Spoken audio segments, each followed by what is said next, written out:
Bienvenue pour cette nouvelle conférence, et pas des moindres, puisqu'on a Dan qui va vous faire du live drawing. Bonjour Dan, comment vas-tu?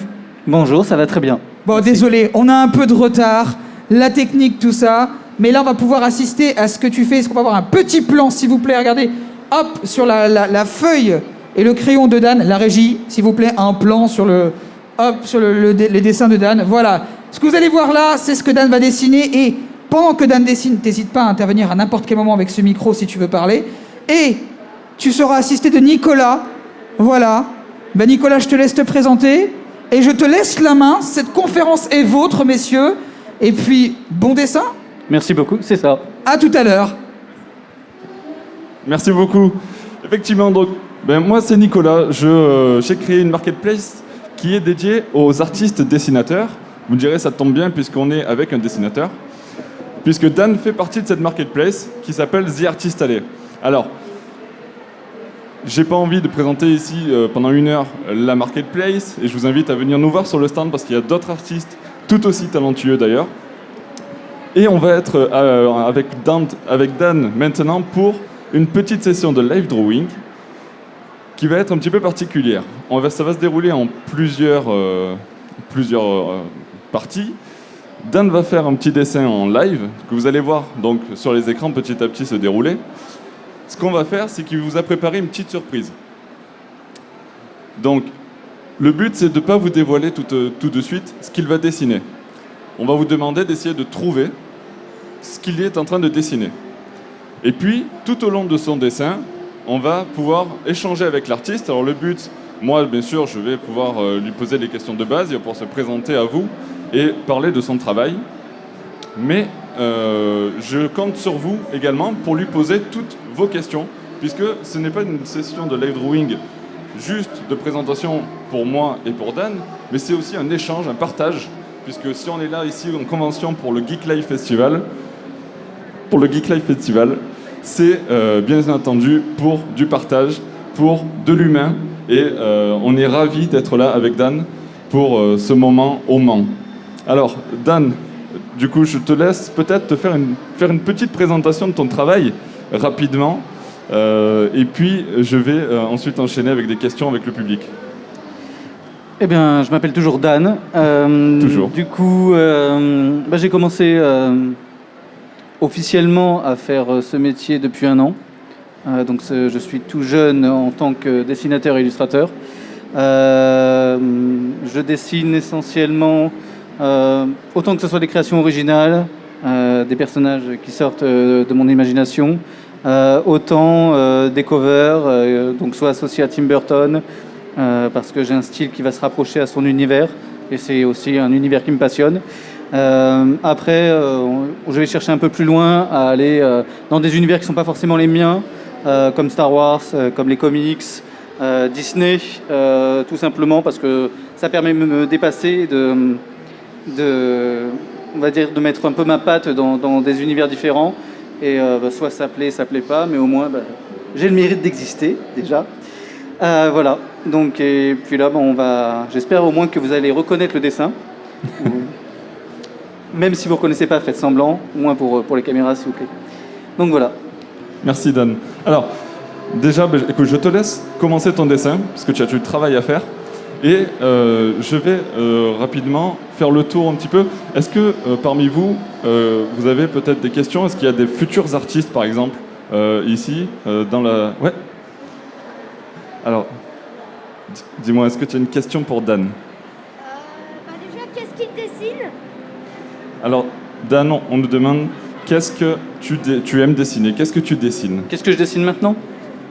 Alors maintenant, je ne peux pas te le dire parce que ça va être... va falloir le découvrir au fur et à mesure. Donc ça serait trop... Voilà, ça serait trop facile si je te donne la réponse. Après, si tu viens à côté de moi et qu'il n'y a pas de micro, je te donnerai la réponse. Mais sinon, devant tout le monde, je ne peux pas. Est-ce qu'il y a d'autres questions? On va commencer avec des petites questions peut-être très simples pour l'artiste. Est-ce qu'il y a quelque chose qui vous intrigue dans sa technique peut-être? Tiens, Dan, je vais peut-être te libérer les mains. Mettre ton micro par là. Est-ce que tu peux nous parler un petit peu de ta technique? Non, c'est bon. Vas-y, prends. Oui. Je suis un garçon complet, je peux faire 2 choses en même temps. Ma technique, c'est essentiellement crayon, stylo, Au début, j'ai cru que d'avoir un matériel qui me coûtait de l'argent me ferait faire de meilleurs dessins, et c'est faux. Voilà, donc c'est vraiment un crayon tout simplement, un crayon pas gras, donc du H, un stylo feutre, et après, essentiellement, donc, je travaille avec des marqueurs Posca. Bon, là, j'ai ramené que des feutres CM2, mais généralement, je travaille surtout avec de l'acrylique, de la peinture, du crayon. Je mélange plein de choses, mais là, si je ramenais de l'acrylique et que je faisais des choses en acrylique, faut savoir qu'un original de cette taille-là, à peu près, c'est une quinzaine d'heures de travail. Donc là, ça n'aurait pas été possible, ça n'aurait pas été productif.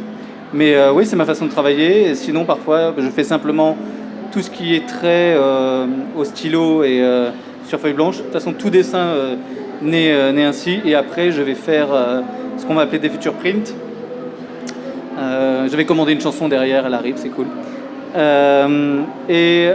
Du coup, tout ce qui va être print, c'est-à-dire je vais prendre en photo mon dessin et après, je vais faire tout ce qui est ancrage, couleur, lumière avec des logiciels, tout simplement. Voilà. Merci. Merci. Je te laisse avancer et on va peut-être pouvoir découvrir petit à petit les premiers traits de ton dessin que tu es en train de réaliser. Voilà, si vous trouvez déjà, faut... Vas-y, je te laisse avancer. Ce que réalise Dan, donc, c'est effectivement un petit dessin, une petite surprise, parce qu'on est au Mans, on est au Geek Life Festival.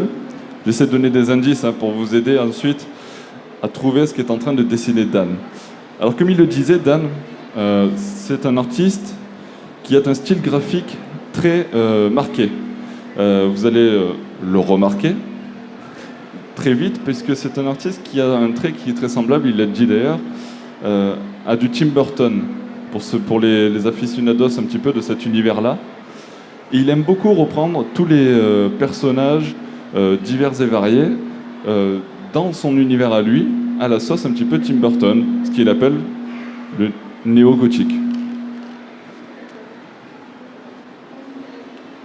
On va peut-être pouvoir jeter un œil rapidement au début du croquis de Dan.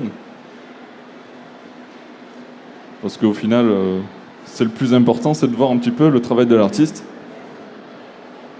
Qui, comme vous pouvez le voir, est en train, dans un premier temps, de faire un croquis au crayon. Oui. Tu sors.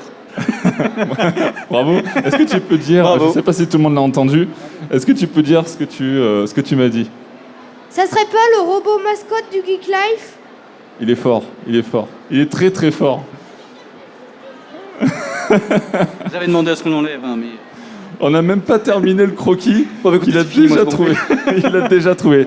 Donc effectivement, c'est la mascotte du Geek Life Festival qui est affichée un petit peu partout dans le festival, forcément, qui est en train de reprendre Dan comme un grand clin d'œil à ce festival qui nous accueille aujourd'hui. Donc vous allez pouvoir voir qu'il va lui faire quelques changements quand même, parce que la mascotte du Geek Life est très sympa, mais à la sauce de Dan, ce sera encore quelque chose de plus particulier, vous allez voir. Ça va être un peu plus creepy. Un petit peu creepy, comme tu dis, effectivement. Alors, vu qu'on sait maintenant vers quoi tu t'orientes, est-ce que tu peux nous dire un petit peu quels sont les axes sur lesquels tu vas appuyer pour transformer la mascotte du Geek Life Festival en version creepy, néo-gothique, un petit peu burtonienne, pour cette mascotte-là, alors? Disons que la mascotte, déjà, elle a un bon petit look. Elle a un petit look un peu rebelle, un petit peu insolent que j'aime bien. Moi, je vais la rendre un peu plus macabre, on va dire. Je vais prendre quelques codes de Burton et je vais faire quelques retouches, comme si elle avait été pas mal abîmée par la vie. Donc voilà, c'est vraiment lui ôter toute vie possible. Ça va être ça. Ça va être très gai, mais ça devrait rendre un petit résultat plutôt pas dégueulasse. J'en suis certain. Est-ce que vous avez des questions du fait qu'on ait entamé ce dessin, cette session de live drawing peut-être? Des questions qui sont venues entre-temps pour l'artiste, ou sur des techniques, sur le dessin de manière générale peut-être? J'ai vu une main se lever par là. J'ai une question, c'est comment l'artiste compte le rendre plus macabre? Quel signe du macabre va-t-il utiliser? C'est ça qui est bien quand il y a un enfant, au moins on est sûr d'avoir des bonnes questions. Donc très bonne question. Comment tout simplement je vais, il a un petit visage, ouais, vraiment insolent, un petit peu impertinent, un petit peu rebelle. Je vais lui enlever toute la chair déjà. Je vais lui enlever toute vie, donc je pense que les yeux vont être supprimés. On va plutôt faire une version un peu plus, un petit croisé avec Jack Skellington, et on va la faire un petit peu abîmer. La manette, je pense que pareil, on va faire des petits clins d'œil, mais vraiment qui vont faire en sorte qu'elle ait perdu la vie. Et logiquement, vous devriez le voir, enfin j'espère. Effectivement, Jack Skellington, pour ceux qui n'ont pas la référence, c'est le squelette, le personnage principal de L'étrange Noël de Monsieur Jack, de Tim Burton. On voit que ça commence à prendre forme, hein. On voit sur ton dessin que ça commence à prendre forme déjà un petit peu. Alors ne vous inquiétez pas si on ne voit pas très bien les traits pour le moment, c'est normal, c'est le croquis préparatoire. Il va ensuite repasser ses traits au feutre ou dans des techniques ensuite un peu plus grosses pour pouvoir appuyer ses traits, puis de la colorisation qui va venir par-dessus. Est-ce que tu peux nous parler justement des différentes phases qui constituent la création d'un dessin ou de l'une de tes créations? Alors, la phase de création du dessin ou déjà de penser le dessin? Comment? La phase de penser le dessin ou de faire le dessin? De faire le dessin. Faire le dessin, donc de toute façon déjà il y a le crayon, c'est vraiment le premier truc. À savoir, je dessine au crayon que depuis 1 an et demi. Avant, j'aimais pas du tout cet outil. Sauf qu'au lieu de gaspiller des pages, j'ai compris que ça fonctionnait bien avec une gomme. Voilà, donc dès que le crayon est fait, je vais repasser. Très souvent, je ne repasse pas forcément sur les lignes parce que je vais me réadapter, je vais avoir d'autres idées entre-temps. Et du coup, ça va être avec un stylo feutre. Après le stylo feutre, on va passer tout simplement avec un pinceau et de l'eau. On va faire baver un petit peu le stylo feutre pour donner un peu plus d'ombre, de matière. Et après, ça va être tout ce qui est coloriage, j'aime pas trop le terme, mais c'est ça, avec des feutres donc pour l'occasion. On va après apporter de la lumière et de l'ombrage avec un stylo Bic tout simple. Et après, avec un petit stylo feutre blanc, on va apporter un peu de lumière. Et après, ça reste très, très, très, j'ai envie de dire intuitif. Hein, c'est-à-dire, des fois, je peux changer mon dessin en cours. Bon, là, je vais éviter, sinon ça va être trop long. Mais voilà, les techniques sont vraiment intuitives. Merci. Est-ce qu'il y a des questions qui sont venues dans le public?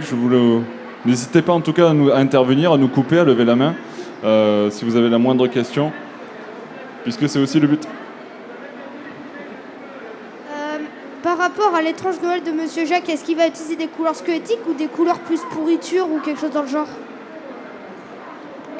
Alors, j'ai pas compris la fin de la question par contre. Est-ce que c'est des couleurs plus squelettiques ou est-ce que c'est quelque chose qui fait penser un peu plus à l'aspect pourriture? Oh. L'un va pas sans l'autre. Non, on va éviter la pourriture, même si tu vois, du coup, j'y avais pas pensé, mais du coup, ça va me donner envie d'essayer, donc je vais le rajouter. Mais ouais, non, ça va vraiment être plus le noir et blanc avec de l'orange pour le côté un peu Halloween, mais tu vois, là, le côté pourriture, creepy, ouais, je pense que je vais le rajouter, je sais où en plus. Donc, très bonne idée, merci, je te la vole.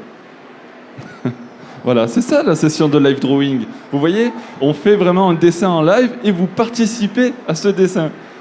Alors, on avait à la base pensé que vous auriez mis un petit peu plus de temps avant de trouver vers quoi s'orienter Dan, mais ça a été très rapide. Alors on se réoriente, on s'ajuste et vous voyez, on ajoute maintenant des choses à ce dessin.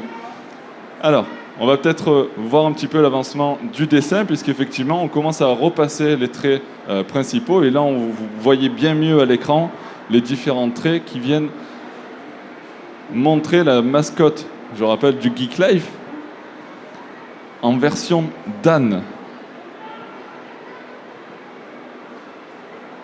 Je vous laisse savourer le dessin en même temps.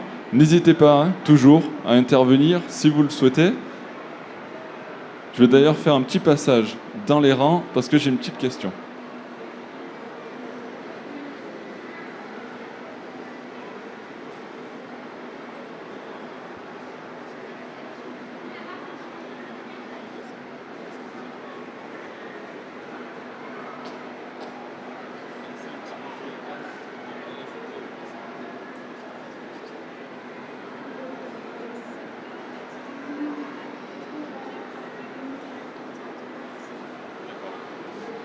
Ok. Alors ce qu'on va faire, c'est que maintenant, Dan, puisqu'on a initié un petit peu la création en direct du dessin, c'est qu'on va faire même des petits défis lancés par les spectateurs.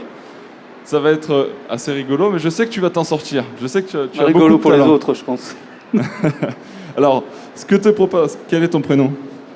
Léa. Ce que te propose Léa, c'est le défi suivant. Alors, est-ce que c'est possible d'ajouter une pointe de rose dans le dessin, au niveau de la coloration? Oui. C'est vrai que le rose, ça fait pas très Tim Burton, hein. Non, oui, c'est vrai que curieusement, il utilise beaucoup plus des teintes de bleu, des nuances de bleu, mais le rose, c'est totalement possible. Je vais avoir que du fuchsia, mais avec du blanc, je vais pouvoir tricher. Donc, ouais, je vais rajouter un petit côté. Ça y est, je sais, c'est bon. Je vais le prendre au mot. Je vais rajouter une touche de rose. Voilà. Le défi va être levé par Dan. Est-ce que vous avez des questions dans le public, peut-être pour Dan, notre illustrateur qui est en session de live drawing? Alors, quel est le petit nom déjà de la mascotte du Geek Life? Vous le savez dans le public? Vous l'avez pas retenu? Je crois que c'est marqué sur sa casquette, non? Alors non, parce que la casquette, c'est la casquette de Dr. Slump. Ah, c'est pas ça. Dr. Slump, c'est dans DBZ, tu devrais savoir. Ah, et non, C'est celui qui a, j'ai je sais raté. plus, il a créé une poupée. Si je dis pas ça, il doit y avoir des... Comment s'appelle la poupée d'ailleurs de Dr. Slump dans Dragon Ball? Je vois tout le monde en manga, hein, dans toute la convention, donc il y en a qui vont le trouver quand même. Ben non, tu vois, il n'y a pas de DBZ là. Donc ça se trouve, ils sont déguisés en manga, mais ils savent pas ce que c'est. En tout cas, ils ne sont pas axés DBZ dans le public là. Ah, on voit bien là les marques de la mascotte. On voit bien que ça prend une forme bien distincte de ce qu'on peut découvrir. D'ailleurs, vous voyez, peut-être, vous pouvez voir sur les côtés les différents dessins de la mascotte de Geek Life. On retrouve bien les axes principaux de cette mascotte, les oreilles un peu en lapin, la casquette qui a disparu, puisque le crâne Elle de n'est pas robot... encore faite, la casquette. Elle n'est pas encore. Il y a le crâne qui se dessine façon un petit peu Jack Skellington, hein, pour les adeptes de l'étrange Noël de Monsieur Jack.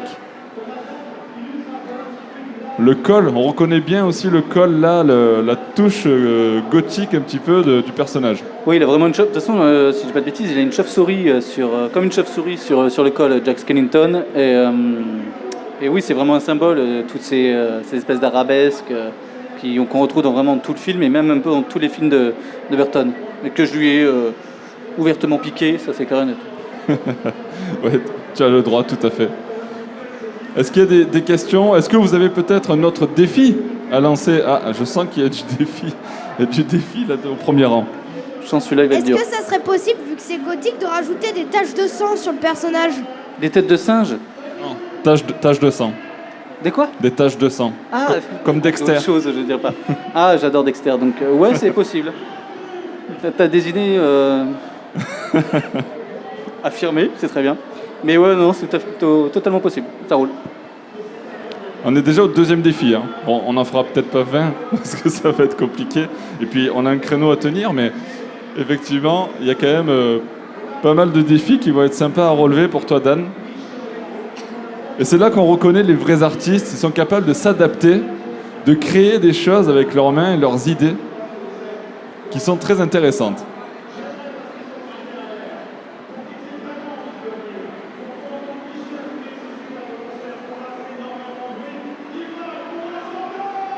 On voit le niveau de détail qu'apporte Dan à la création de son personnage. Et j'en profite d'ailleurs pour vous signaler que le dessin qu'est en train de réaliser Dan sera terminé et complété, si on n'a pas le temps de le faire dans la session de live drawing, durant le week-end et sera disponible directement sur le stand de l'artiste pour ceux qui souhaiteraient l'acquérir, puisque au final, il aura une petite histoire, ce dessin. C'est vous aussi qui l'aurez créé avec vos défis, avec vos questions. Là, vous l'aurez vu le dessin se faire en direct.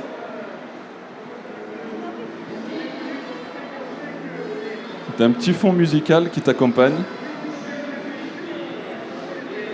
Ah, je vois une question là-bas au dernier rang. J'arrive. Est-ce que tu as un Instagram ou des réseaux à partager? Alors j'ai un concert de je ne sais pas quoi qui est juste derrière moi, qui va me rendre sourd dans 3 secondes. Je n'ai pas entendu la question. Est-ce que tu as un Instagram ou des réseaux à partager pour Oui, pouvoir oui, ce que j'ai tu fais tout là. J'ai quelques cartes de visite d'ailleurs, si vous voulez. J'en ai d'autres sur mon stand. Donc oui, j'ai comme bon citoyen moderne les réseaux sociaux, Insta, Twitter, Facebook et même un site internet. Et également une bonne partie de mon travail sur justement jartistele.com. Donc après, je t'inviterai à venir récupérer une carte pour voir tout mon univers. Je te laisse avancer un petit peu. En attendant, je vais récupérer une nouvelle question au premier rang. Est-ce que Dan n'est pas en train d'essayer d'utiliser une petite touche de rose en rajoutant une rose? Est-ce que Dan, au lieu de mettre du rose dans le sens la couleur, rajoutera est en train de rajouter une rose dans le sens la fleur? Est-ce que tu pourrais aussi rajouter une rose, la fleur, en plus du rose, la couleur? En fait, je vais faire une pierre de coups là. Je suis en train de le faire. Il avait anticipé. Merci. Est-ce qu'il y a d'autres questions? J'ai vu des mains. Oui, voilà. Il me semblait bien avoir vu une main se lever tout à l'heure. Bonjour. Est-ce que tu aimes dessiner des créatures de l'univers de Bloodborne ou de Dark Souls? Alors, je me suis pas encore lancé dedans, mais justement, moi, je suis super ouvert à tout ça, c'est-à-dire à aller plus loin que l'univers que je connais, que je maîtrise relativement. C'est ce que je disais, voilà, quand je dois faire du Star Wars, des choses comme ça, c'est très bien pour moi parce que ça me permet d'aller plus loin. Et donc là, oui, d'ailleurs, et tu me redonneras les noms, parce que comme ça, je vais vraiment chercher les codes, tout ça. Parce que justement, pour moi, c'est super intéressant d'aller plus loin et de faire du cover ou des inspirations d'univers que je connais, que je maîtrise pas. Donc non, mais après, ouais, à la fin, viens me voir et je note tout ça et je pense que ça peut être super intéressant de bosser là-dessus. Merci. Et oui, c'est vrai que on parle beaucoup d'un artiste avec une création graphique, un style, et on a tendance à cataloguer des artistes dans des cases et à les figer là-dedans. Alors on dit toujours que par exemple Dan fait du Tim Burton. Mais en fait, c'est Tim Burton qui fait du Dan. Mais ça. En fait, Tim Burton fait du Dan, exactement. Vous voyez. Non, mais c'est vrai. Et la différence, c'est vrai qu'avec des artistes comme Dan, c'est qu'ils sont capables de se réinventer. Je dévoile une discussion. Oh la catastrophe sur le stand. Petite flaque d'eau sur le stand. Rien de grave? Non. Ça va aller? Ça va aller? C'est les joies du direct. Les aléas du direct, exactement. Est-ce que tu as un mouchoir ou... Est-ce qu'on a un mouchoir ou quelque chose... Ouais? Ok, merci. En fait, donc, j'étais en train de dire, ce qu'il y a avec les artistes comme Dan, c'est que... Et je vais dévoiler une petite anecdote, hein, puisque du coup, il est sur notre stand, sur The Artist Alley, et on discute toute la journée, et puis il me dévoilait une chose, c'est qu'effectivement... Eh bien, ce qu'il aime bien, c'est se lancer des défis. On le fait là, avec le live drawing, mais il aime bien se lancer des défis sur des personnages, des univers qu'il ne connaît pas, partir à la découverte de ces univers-là. Là, il le disait, effectivement, à la base, il fait plus du Tim Burton, il fait son univers à lui, mais il n'est pas contre aller chercher des références dans le manga, quelque chose qu'il n'a jamais fait, aller chercher des références dans le comics, aller chercher des références dans l'univers Star Wars. Et aujourd'hui, il a plein de prints et d'originaux, de peintures, de dessins sur l'univers de Star Wars, par exemple, chose qu'il n'avait pas il y a peu de temps. Et c'est en ça où on voit que l'artiste évolue au fil du temps et permet de faire changer un petit peu ses créations et son univers. Là, on voit que ça prend bien forme, hein. Là, on commence à voir vraiment les traits, tous les traits du personnage. Bon, là, je pense que même si on n'avait pas eu la réponse en début de live drawing, vous auriez reconnu le personnage. C'est assez flagrant. Et d'ailleurs, on n'a toujours pas son nom. On n'a toujours pas son nom? Non. On n'a toujours pas son nom, effectivement. Est-ce que... Alors, je vois qu'il y a des nouveaux dans l'auditoire. Est-ce que quelqu'un connaît le nom de la mascotte du Geek Life Festival? Il a peut-être pas de nom, hein, c'est possible aussi. Non? On ne sait pas. On ne sait pas. En même temps, on répare un petit peu les accidents. Les bêtises, les accidents de parcours, on va appeler ça comme ça. Comment? Elle n'a pas de nom, la mascotte. La mascotte de Geek Life n'a pas de nom. Voilà pourquoi personne n'avait son nom. Justement, c'est à vous de trouver un nom, ça pourrait être sympa, ça de nous suggérer du coup. Voilà, n'hésitez pas. Effectivement, bonne idée. Merci, Leitund. Merci. Est-ce que quelqu'un a des idées pour un nom pour la mascotte? Je sens que tu as une idée. Pourquoi pas l'appeler Dan, comme l'artiste? Dan, qui donnerait son nom à la mascotte. Alors, comment dire? Le truc, c'est si j'ai 2 grandes oreilles bleues et l'air un petit peu méprisant, c'est pas impossible en même temps. Donc, Ah, c'est une idée, c'est une belle idée. Hein. Bravo. Je reviens. J'ai une question. Est-ce que Dan, par exemple, la citrouille pourrait, par exemple, être vivante, genre avoir de vrais yeux, et on la voit en train, par exemple, de regarder la rose? Est-ce que la citrouille pourrait être en train de regarder la rose? Facile, facile. Un défi facile pour Dan, ça. Sachant qu'il doit encore intégrer du rose. Hein. On n'a pas oublié le défi, le premier défi, intégrer du rose dans son dessin, puisque ce n'est pas forcément une couleur qui sied à l'univers graphique de Dan à la base, qui est très inspiré de l'univers néo-gothique de Burton. Hein.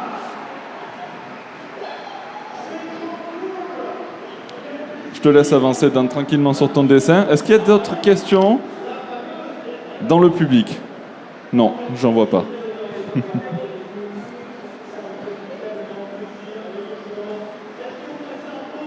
Ça y est, je vois la casquette. Elle est là. La manette aussi est pas tout à fait au même endroit que sur la mascotte originale. Petite transformation. Petit apport de la part de Dan. il fallait du sang apparemment, donc on va bien lui en trouver. Effectivement, il fallait du sang, c'était l'un des défis proposés par notre public. Il fallait du sang, donc il faut une cause à ce sang qui va couler. Je vois que ça avance. Petit à petit, on reconnaît bien, très très bien même la mascotte. Hein, et ses inspirations. Là, on va essayer de faire du rose avec du fuchsia. Et je vais faire le maximum, je sais où je vais l'intégrer. Donc, mais voilà, on va essayer de faire en sorte que ça marche, mais j'ai peut-être pas forcément les bons outils.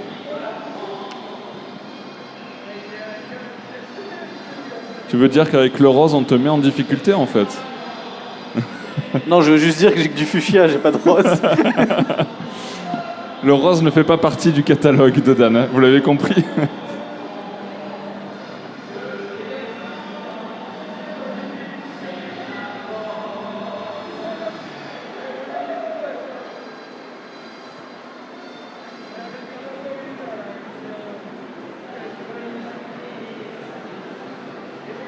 Alors tiens Dan, en attendant, est-ce que tu peux nous parler un petit peu de comment tu es rentré dans cet univers-là du dessin, comment tu t'es retrouvé à faire du dessin?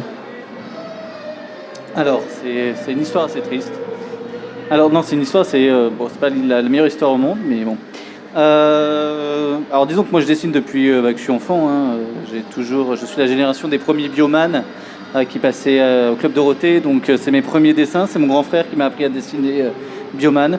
Voilà. Et après, à chaque fois que j'aimais bien, après c'était les Tortues Ninja que j'ai adoré. Donc du coup, je me les imprégnais, je dessinais les Tortues Ninja.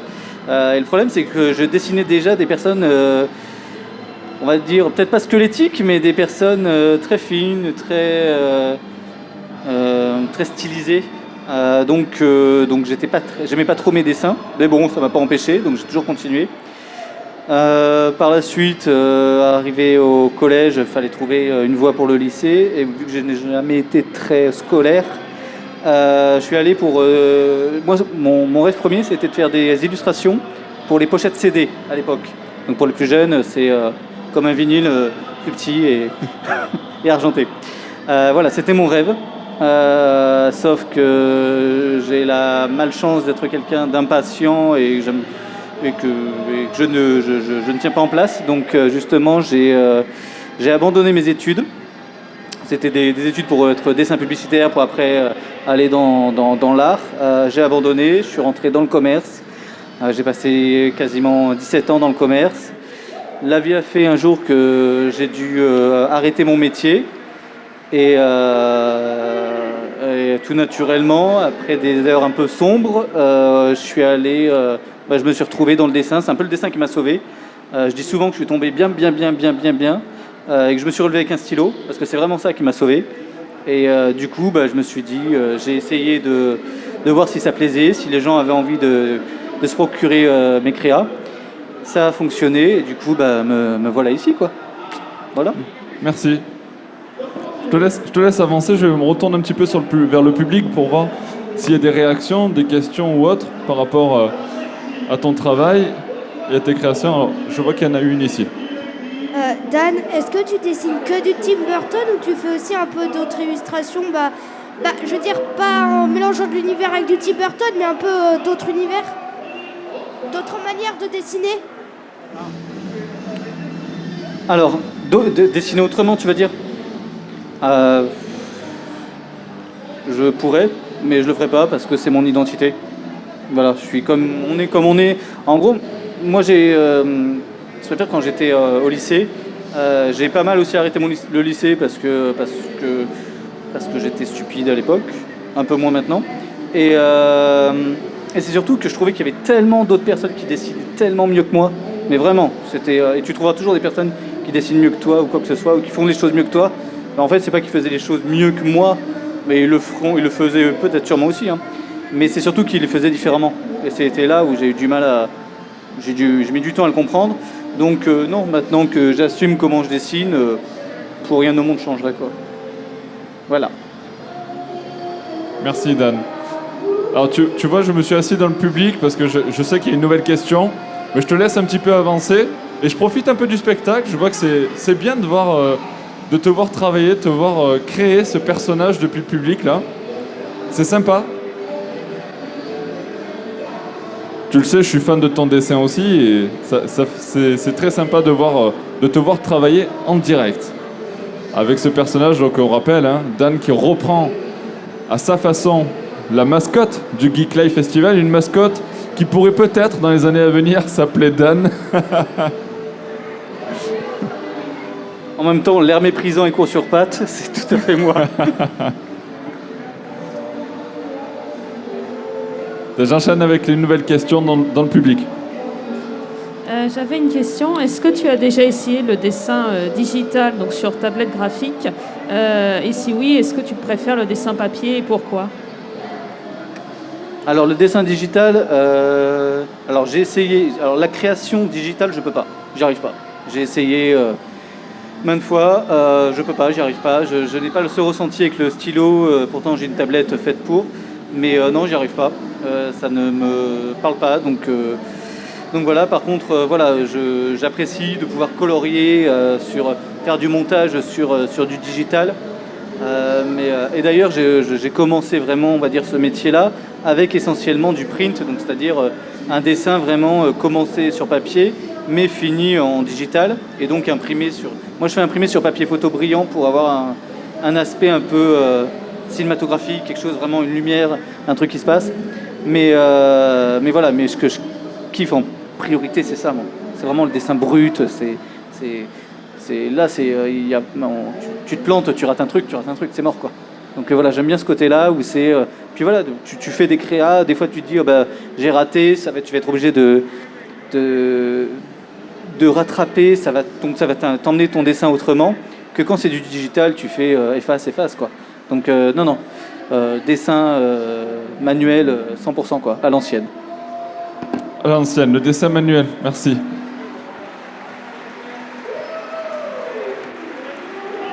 Alors, je te laisse avancer. On voit que ça prend bien forme. Hein. Il y a de plus en plus de couleurs sur le dessin de Dan.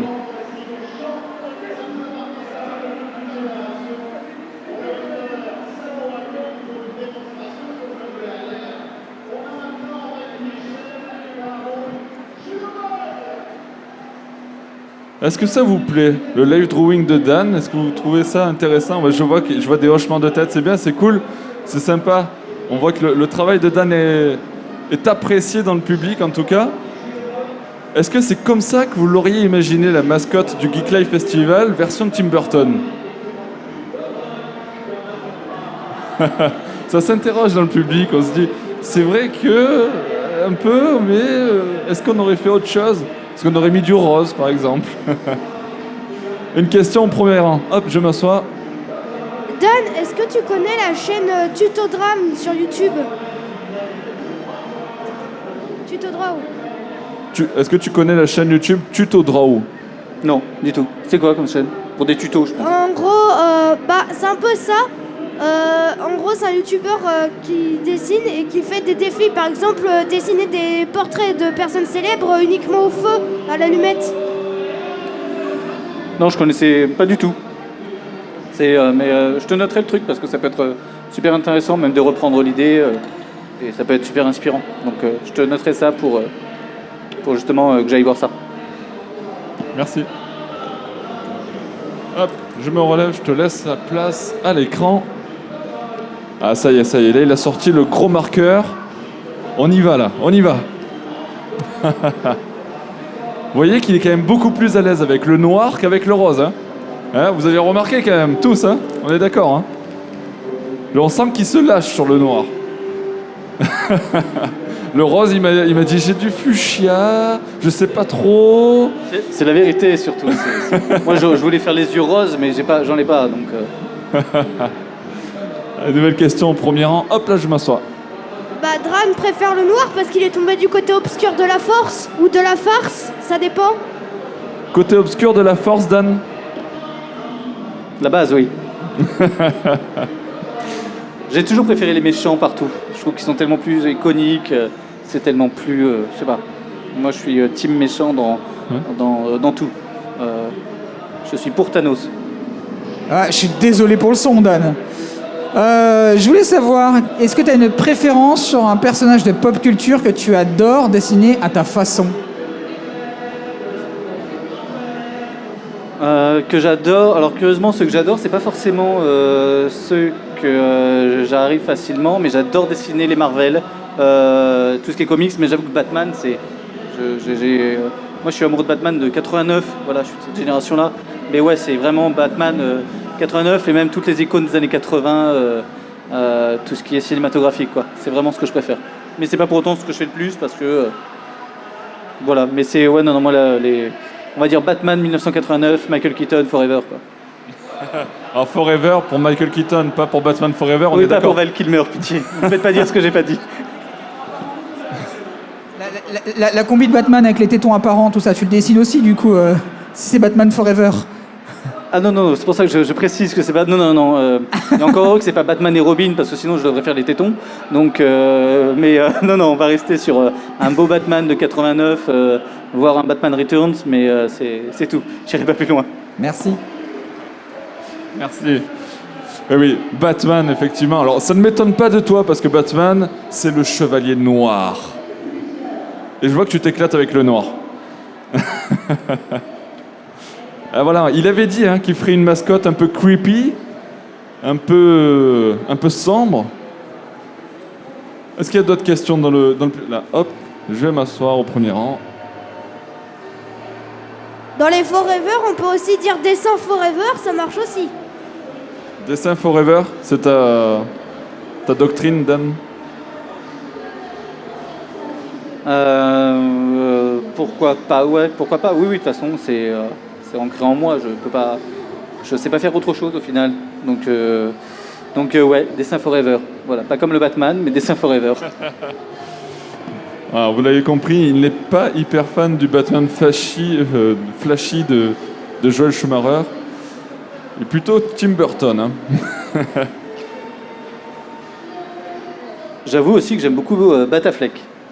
J'assume ce parti pris et j'assume de ne pas aimer la trilogie de Nolan. Voilà. Même si je dois me faire ruer et je perds tous mes abonnés, je n'apprécie pas cette trilogie. Ouais, le Batfleck, effectivement, qui est le Batman de Ben Affleck. Ok. Du coup, on peut voir que ça avance bien. Alors je rappelle, parce qu'on arrive bientôt à la fin de notre séance de live drawing, et que le dessin ne sera pas totalement terminé. Hein. Vous allez voir, il n'y a pas forcément le fond, il n'y a pas forcément toutes les textures que va amener l'artiste sur la globalité de son dessin, même s'il a plutôt bien avancé. J'aurais pas été aussi loin pour ma part. Mais il va finir ce dessin pour le retrouver sur le stand des artistes allés. où Dan tient son stand et peut vous présenter son travail. Vous pouvez retrouver ses créations d'ailleurs inspirées de l'univers de Tim Burton, que ce soit des Batman, comme on en a parlé tout à l'heure. Est-ce qu'il y a des dernières questions pour Dan avant que l'artiste relâche ses crayons?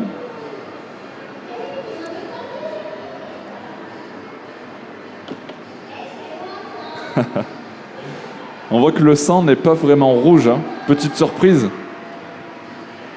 J'ai choisi du sang moisi, au moins je respecte. On est bon, on est dans le thème, vous voyez le niveau de détail hein, que propose l'artiste. Moi j'aurais fait du sang rouge, je sais pas, je suis peut-être trop... Une dernière question au premier rang. Exemple de sang qui n'est pas rouge, Hulk, son sang il est vert. J'ai pas écouté. Un exemple de sang qui n'est pas rouge, par exemple Hulk a le sang vert. Une inspiration peut-être? Ah, non, honnêtement non, mais c'est vrai, tu as raison, mais il est loin de Hulk, mais oui, moi je dis Hulk à l'américaine. Ouais, non, moi j'ai plus vu ça comme du sang un peu moisi, et je pense que je vais faire sortir quelques petits insectes aussi pour vraiment donner un côté bien crade. Alors, tu le sais, Dan, et je vais en parler un petit peu pour tous ceux qui nous écoutent et qui nous regardent. Sur The Artist Alley, on aime bien mettre avant, et on veut mettre avant nos artistes, qu'ils soient confirmés ou pas, et d'autant plus quand ce sont des artistes qui débutent. Alors, si tu avais un conseil à donner aux jeunes artistes, ou en tout cas aux personnes qui ont envie de se lancer dans le dessin, Dan, qu'est-ce que ce serait? D'écouter les autres, mais pas trop, surtout. Surtout de se faire confiance. Parce que, en gros, c'est la confiance qui nous bloque, et surtout de ne pas se comparer. Voilà. Mais de toute façon, que ce soit pour le dessin ou pour autre chose, ne jamais se comparer. Après, il y a toujours le côté compétition qui est très bien, mais on a chacun nos forces, nos axes d'amélioration, mais c'est pas... voilà. Et vraiment garder sa propre identité, pas de copier, rester tel qu'on est, et surtout être fidèle à soi-même, que ce soit dans le dessin. C'est vraiment la clé pour apprécier ce qu'on fait. Merci. Effectivement, soyez vous-même, assumez-vous dans votre art. Dan, du coup, merci beaucoup pour ta participation sur ce live drawing. Merci pour ta présentation, pour ton travail. Ça va être cool, on va pouvoir retrouver du coup ton dessin sur le stand quand tu l'auras terminé. Et je vais laisser la parole à l'iTunes pour conclure ce live drawing. Merci beaucoup Nicolas, merci beaucoup Dan, c'est super, on peut encore applaudir Dan et son super dessin. Merci à tous. Voilà, la mascotte de Geek Life. Un dans gros le big style up Dan. au jeune homme devant. Ouais, big up à toi bonhomme avec son super... Viens remonter ton cosplay là, si on peut le montrer en pleine caméra. C'est Lucas, c'est ça? Lucas, regardez Lucas et son chevalier de l'ombre, le cosplay, voilà. Et qui a bien participé à la conférence en posant des questions. Merci beaucoup Lucas, c'était très, très gentil de ta part.